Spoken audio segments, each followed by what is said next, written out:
everybody, it's Jane Johnston with the Bar Hill Group at Remax Cabosin. I'm here by myself today. Actually, Andrew is away. He's taking a course, so I have a guest. Laura June is going to be joining me from Vancouver today. We're going to be talking about real estate in both markets and pricing strategies to help you get the best price for your particular market. But first, we're just going to go over what the stats are for this week.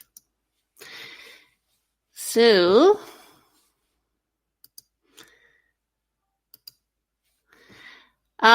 new listings. We have 342 new listings this week and 278 pending. So our list to sale ratio has moved from 1-to-1 to slightly less than that.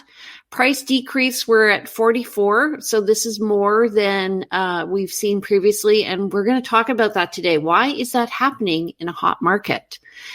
And then you can see back on market one, sometimes a seller may take a listing off the market just because they're interested in getting some work done, maybe fix something up and then putting it back on the market. And then the solds are properties that sold probably between 6 and 8 weeks ago, and those have been completed now. In terms of sales, compared to last year, net unconditional sales are already at 598. And this is almost about where we are in a normal market. Last year, we were at 287. New listings were at 853. That's greater than last year at 667. But overall, our active listings are at 1,449. And this is about 1,000 less to 1,500 less than what we normally have in a normal market. And last year, we saw those numbers start to creep up to 2,305. And that's because a number of people listed their homes in the market and they weren't selling. So we're just going to bring in our guest here. So I'm just going to hide this. Hello, Laura June. How are you? Great. Good morning, Jane. How are you? I'm well. So how was your weekend? You know what? My weekend was really good. Thank you. Busy. This morning, we're all having a bit of technical difficulties. There's apparently an outage with Fido and Rogers. So please be patient with your real estate professional today. They're having a bit of a nervous breakdown. I know. It's like attached to my hip. Although I do find texting is still working. So we're okay. Yeah, we're okay. We have our health. We do. That we do. Okay, so I put together, because I love putting together PowerPoints, a little PowerPoint about market strategy. So how about we walk through it together, and then we can talk about what we feel is happening in the market, okay? Okay. All righty. So this is, I don't know, I have to, okay. So when we look at pricing homes, we have the seller's desired price range, which is on the top part, that green thing on the left, and the buyer's price range, and where they overlap is market value. Do you agree with that? I absolutely agree with that. Okay, and then when we look at, I like to show this pyramid because it shows where the overlap happens is where we're going to really get a lot of traction. But if we go just slightly above that, we then reach less people, correct? Correct. Okay, so what is your, looking at this graph, what has been your strategy for pricing? Well, you know, it's interesting right now for pricing. And of course, we always leave this up to our sellers to decide where they want to finally price their home. But what's weird right now is that, you know, almost, you know, if you're looking at where the orange is for the people watching the video, to hit that mark, previously you would have perhaps listed a little bit above to finally achieve that sale price and that mark. But now the opposite is true. So you'd want to be on the bottom end of that, even into the level below, to hit that mark. It's really kind of done a bit of a flip on itself. So so a lot of people sort of are afraid of listing too low. How do you mitigate that? I mean, my strategy is you do delayed showings. Exactly. Delayed offers. Yeah, we delay showings, we might, and by delay, we lump them together, try to get everyone sort of excited coming in, maybe on the weekend. And then for offers, you don't do them as they come in. You do them a couple days later, make sure that everyone has the chance to get their ducks in a row and really do their research so they actually are aware of value. I know I have a current listing right now where I have people calling me and, although we may be listed at a certain price point, people are calling me and telling me what the recent sales are. And we're fully aware of that. So anticipation is that when we do offers tomorrow, it should get there. Right. So typically we used to do list, wait, and then it would sell. Right. Right. And so then the price would then come down. And we're not doing that because what we're finding is if you list, then you're going to sell. And I have a reason. I'll show you my reasoning for that, why this works. Is because if we look at everybody coming in, I'm finding when as a listing agent, people are coming in and writing offers. And this is market value here. I'm having a few people come in here. A few people come like right where the 60% range is. Right. And then we have the outlier coming in the plus 10% range. Right. And so what that means though is once the outlier is gone, the rest of the people are still looking in that orange range. So the mistake people make is if they list high, then they miss all the main buyers. Don't you agree? Absolutely. And people do come out. It takes time. That's the challenge. I think, a lot of people think that, well, it's okay. I'll wait. I don't need to sell in a weekend. I'll wait. But they're not really grasping how tiring it is to have showings because you'll still get your showings. You just may not get your offers and how exhausting that can be to drag this out, even 2 weeks. It seems that once you hit that 2-week mark, people are calling and saying, well, what's wrong with it? It should have sold.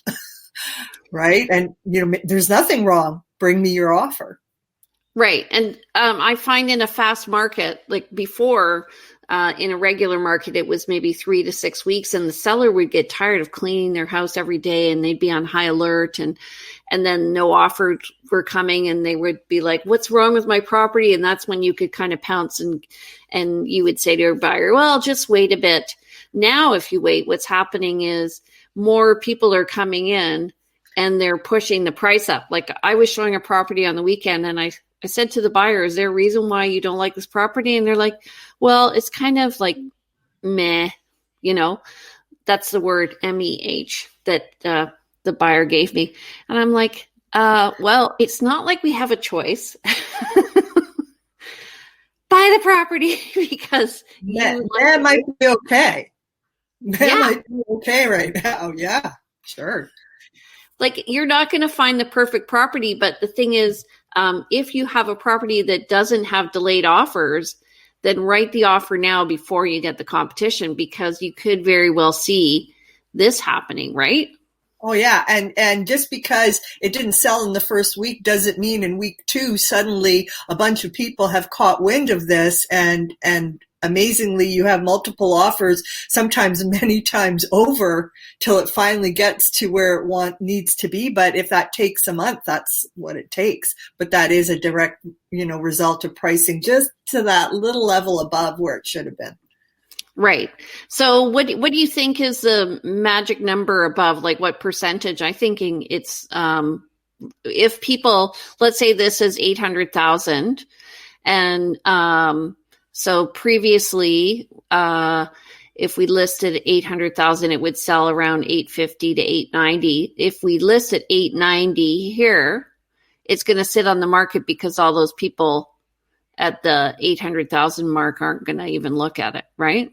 Right. And it likely will sell for what your asking is. It just takes the time, right? However, if you would have gone maybe $799, it would have gotten to that price just quicker. It really is. It's not that people aren't getting what they want. It's just taking a little longer to get there. So this happened to me on the weekend a few weeks ago, where I had a listing and the seller wanted a little bit more than what I was recommending. It had been on the market previously, so it was relisted. We were asking, because the market's a little higher, they wanted to ask a little more. I didn't suggest that, and ended up we had to do a price reduction, and that's when it finally reached market value and it started to sell. Did it go into multiples or just? Yeah. Exactly. So, that could have happened the weeks earlier, but, again, it always comes down to that seller's comfort level, right? And I also want to say that, so what happens is when there's little things that are beyond our control as agents happen in the market. For instance, if there's a change in interest rates, or if there's a change in maybe a rule that affects housing, do you find that sales right away? Oh, instantly. I often say that government and regulation is the biggest disruptor in real estate. They can grind things to a halt overnight, or things can suddenly, something new happens and suddenly all our phones are ringing off the hook. So, yeah. When they're working. When they work. So I just wanted to show this last slide. This is what has been going on in the market for the past 2 years in houses. Yeah. So, and this is an average. And what I was doing a market analysis with some clients today, because of average, one of the reasons why house prices have gone from just under $850 to now we're over $1 million is because there are more high-end houses selling. Are you finding that right now? Oh, definitely. Before you'd never see the multiple offers happening in the 2 million plus zone, but here in the Lower Mainland, we see that. That is now becoming commonplace. So where that would never have happened before. There was only so many buyers for that product. It's definitely done that. What is the point where when you're listing, like if I'm listing a home in the core of Victoria and if it's at like the 850 to 900 range, I know for sure I'm going to get multiple offers. Right. What is that range for you guys? Well, multiple offers here. I even think 1.2 up to there. Like, I think you're pretty much guaranteed up to 1.2. You're going to see that multiple offer. It used to be $1 million. And once we hit that $1 million threshold, and it was pretty steady over that, for a long time, properties in Surrey were, just under $1 million. The average price was just under $1 million. And once they went over, they went over. We've just passed that. Yeah. And once it hits that, and once people, because you're financing, the rules change. Once you hit that threshold, the rules change. Again, so it comes that regulation is what really then sort of, makes the difference. But now it seems that up to 1.2, everything's sort of flying off the shelf. And yeah, beyond, it's still selling. And like I said, even I've seen over 2 million, multiple offers. So, here it's just under $1 million. We are definitely getting multiples. I would say 800,000 to 900,000. It's like flies off the shelf, but it's just gone over $1 million, and we're finding it's hot. I would say before it used to be around 1.2, it would hesitate. Now that's gone up to 1.5. But what are you telling buyers? So buyers are saying stuff like, I have a buyer who I'm educating from Edmonton right now. Stephen Lau referred them to me.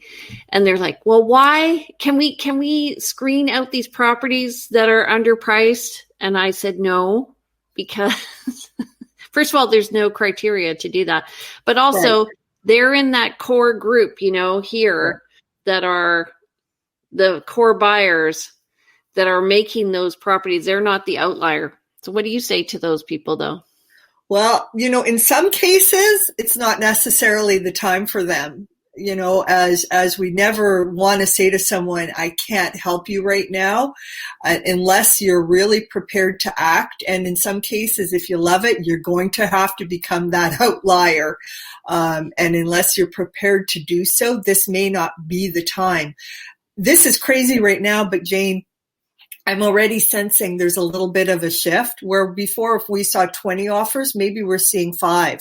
So we already know, even though it's strictly still in that seller's market territory here, there's no doubt there's a bit of a change, just a bit. And in some neighborhoods, there isn't one. It just depends where you are that we're really starting to feel that. So it will change, and then it will become the buyer's turn. So we know that. I find a lot of buyers say to me, hey, Jane, can you tell me what this is worth? And I'm like, well, if this was a car, I have to at least open up the hood and look in the hood and sniff around to figure out, like what it's really worth that I can. So they say to me, well, this property's been on the market for 30 days. Why is that? I'm like, well, they may have. Yeah. What's wrong with it? Right. And sometimes they've had an offer, but it has fallen through, and that can really cause a problem. I had that happen twice to a recent listing of mine, if you can believe it. And that comes down to buyers' agents not being prepared or taking buyers out who aren't ready to go, qualified enough, and who can afford it. I mean, I wouldn't dream of taking a buyer into a home, let alone writing an offer on a property that I wasn't 100% sure that they could afford it. So when you're looking at offers, multiple offers, I find I'm judging who the realtor is who's bringing it in, like how many sales have they done, not who they are as a person, but how many sales have they done? What's the list to sale ratio? I'm looking at the history of the realtor. I'm asking them about the buyer. Have they been pre-qualified? Do they have their deposit ready? Have they done their due diligence on the house if it's unconditional? Because nobody wants an unhappy buyer, right? Yeah. Oh, absolutely. And then, you can almost tell too, there's a thing that's happening here, which is a bit concerning where, this weekend I had showings at a beautiful listing that I have, and agents are making appointments. I'm there opening the door, and buyers are showing up without their agent. Now, when we sit down, tomorrow to look at offers on this property and the agent hasn't even seen the listing, do you think those offers are going to be competitive or stand any chance to somebody who's come in and do a bit of their due diligence and knows? Okay, so we're going to go off topic. Yeah, we are. I have a real problem with that. And I mean, we're both part of a forum where we see that a lot, and we see mainland realtors complaining about that. Mm-hmm. So why are you at the property showing it as a listing agent? For that very reason.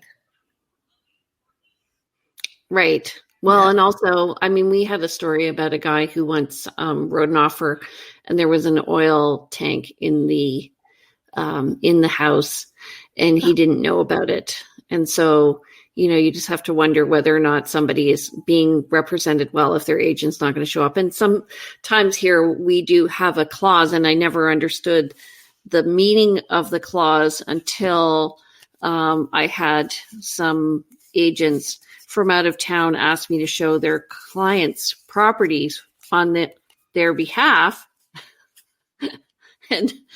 And they were going to write and not show up. So I would say this is not the norm, everybody.